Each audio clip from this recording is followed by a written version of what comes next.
Eğer ana yoktursa hayat bitti. Bak, 9 uşaqlı, 2 mərtəbəli, 3 mərtəbəli ev.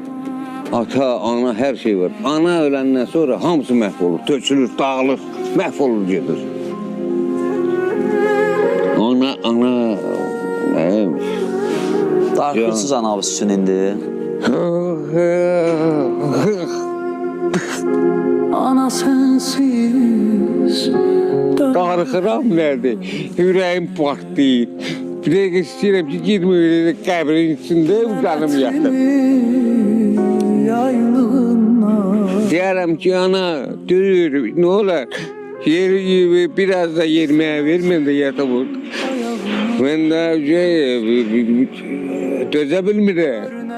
Heç kimə dərdimi deyə bilmirəm. Yalandan deyirəm, gülləm, hamı deyir, necəsən deyirəm, yaxşıyam, əliyam. Yalandan deyirəm. Bilirsən niyə? Heç kimin qəlbini qırmayayım deyə, kiminsə qəlbi qırılmasın deyə. Dünyada anadan gözəl nə var ki?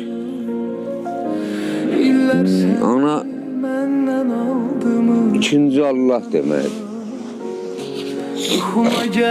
Başkası yalan. Ömrüme kış geldi anam, ömrüme kış geldi anam. Yedirirler yavaş yavaş. Ömrüme kış geldi anam, ömrüme kış geldi